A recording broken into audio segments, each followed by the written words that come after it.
Hey everyone, it's Mama Soul Doc, Maya Alapin. I'm not a medical doctor or a mental health care practitioner.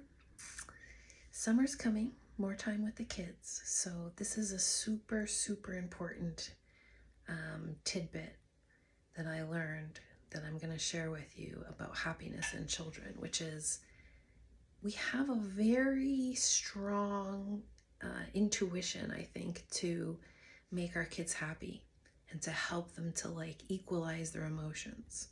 So if a child tells us someone is smarter than me, or she's a better dancer than me, or, I feel less than, what is your initial response? Your initial response tends to be, I think, correct me if I'm wrong, it's usually something like, but you're also great at this, or that's not true, or don't let that bother you, or whatever it is. We try to soothe the moment. We try to make the child feel the completeness that they're missing in that moment because it's so painful to hear them feel, demoted or whatever. But think about this.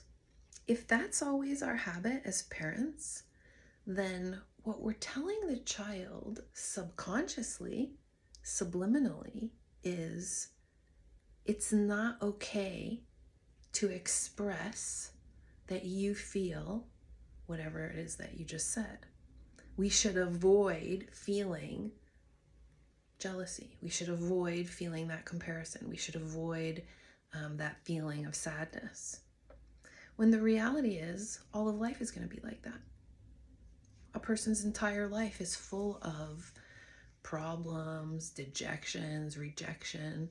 And actually, correct me if I'm wrong on this one too, a lot of our sadness as adults comes from thinking we are somehow left out. We are somehow the exception. We are not getting the same respect, recognition, money, love, whatever that we deserve and that other people seem to have.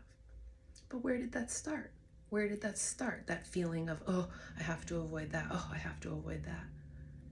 It starts when we're kids and we're not taught to process all of the complexity of life because our parents think we should just have a happy childhood and everything should be romanticized.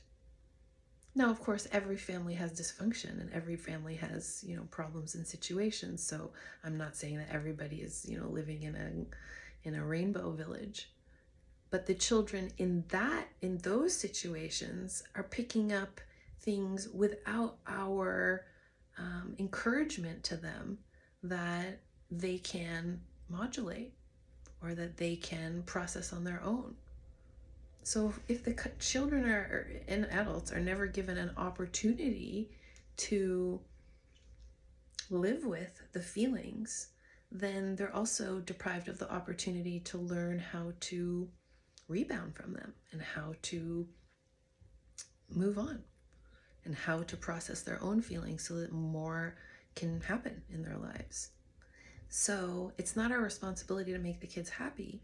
It's our responsibility to create a safe environment where they can move through whatever is coming through their life with a real sense of rebound and resilience, because that's what's going to serve them as they grow up. Being happy all the time, that's not going to serve you as you grow up because it's not reality. In fact, it's going to make growing up harder because you're going to realize everybody was faking it, or it was, a glass castle or whatever. So obviously we're not going to promote a negative, abusive, difficult situation just for the sake of it. But the reality is that life itself provides ample opportunity for everybody to feel negative thoughts, which I don't think are actually negative. But when they come up, we can encourage our kids to express them, process them, move through them, talk them through, feel them, and not necessarily jump to Band-Aid over it and move on. Let me know if you have questions. This is Mama Soul Doc in Montreal, Quebec. Thanks for listening.